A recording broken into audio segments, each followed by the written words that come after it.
नाज़रीन इकराम, आज हम जानेंगे कि सलाम करने में कितना फ़ायदा है और सलाम की कितनी फजीलतें हैं। एक मुख्तसर सा लफ्ज़ है अस्सलामु अलैकुम वरहमतुल्लाहि वबरकातुहू।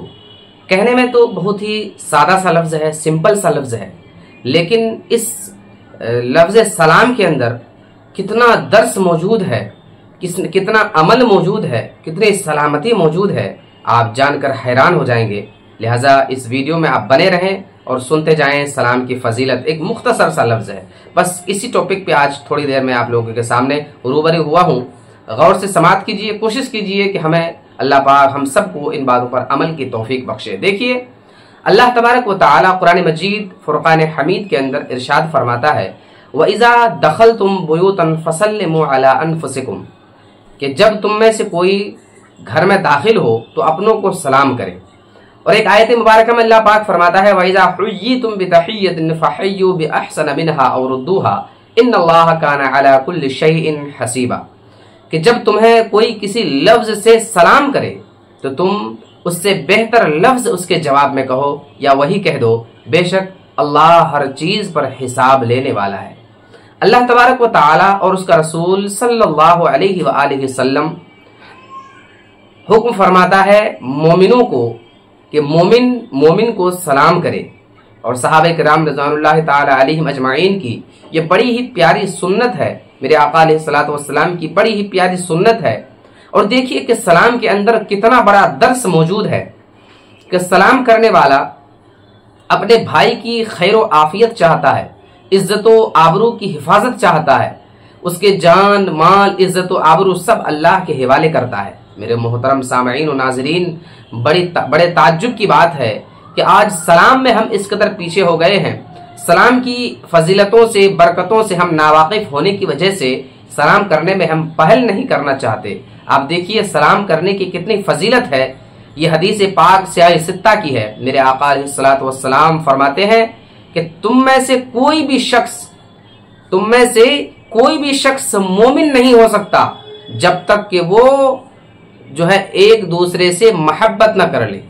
तुम में से कोई भी शख्स मोमिन नहीं हो सकता जब तक कि वो एक दूसरे से मोहब्बत न कर ले।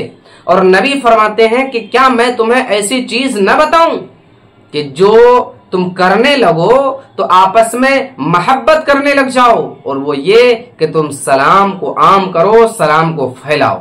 इस हदीस पाक से मालूम हुआ कि सलाम को आम करना, सलाम को फैलाना, एक दूसरे को सलाम करना, इससे इंसान के दिलों में मोहब्बत बढ़ती है, इंसान के दिलों से नफरतें मिटती है, इंसान के दिलों से गुरूर, तकब्बुर और घमंड जैसी बुरी खसलतें दूर होती है और इंसान का दिल साफ होता है, इंसान का दिल पाक होता है। अल्लाह पाक अजर अता फरमाता है। आपने सुना होगा कि किसी इंसान की दिलजोई करना, किसी इंसान की खुशी के लिए दिलजोई करना, खुश मिजाजी से मिलना, ये भी एक सदका है, ये भी एक सदका है, ये सवाब का काम है, नेक अमल है।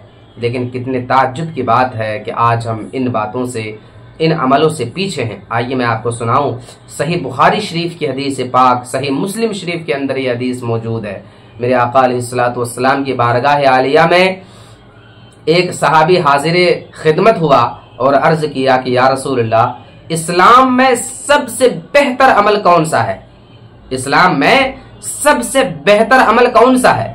तो उस वक्त जो मेरे आका अलैहिस्सलातु वस्सलाम ने इरशाद फरमाया, जिसको इमाम बुखारी ने नकल किया, मेरे आका ने फरमाया, तुतइमुत तआम व तक़रउस सलाम अला मन अरफ्त व मन लम तारिफ, यानी खाना खिलाओ, सलाम को फैलाओ, सलाम करो जिसको तुम पहचानते हो या नहीं पहचानते हो, यानी जिसको पहचानते हो नहीं पहचानते हो सबको सलाम करते जाओ।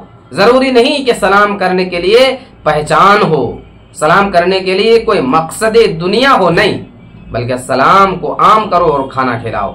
मेरे सामईन और नाजरीन, इस हदीस पाक से भी हमें मालूम होता है कि सलाम करने के लिए हमें किसी की पहचान की जरूरत नहीं है।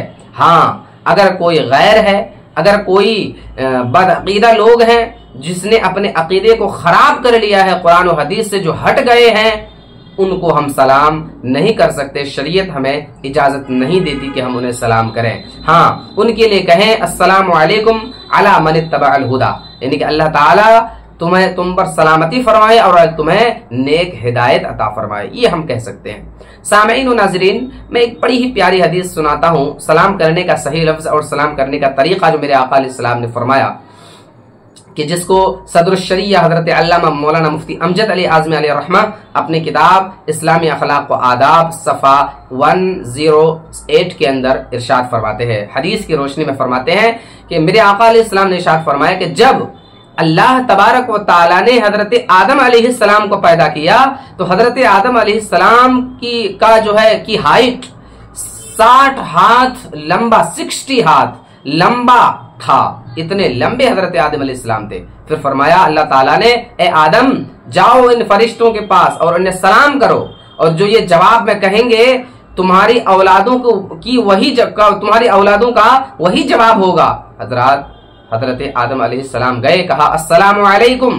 फरिश्तों ने कहा वालेकुम अस्सलाम व रहमतुल्लाह, यानी फरिश्तों ने उसके जवाब में कहा वालेकुम अस्सलाम व रहमतुल्लाह, रहमतुल्लाह के लफ्ज बढ़ा दिए हजरात। और यही सलाम और यही जवाब औलाद आदम के लिए है।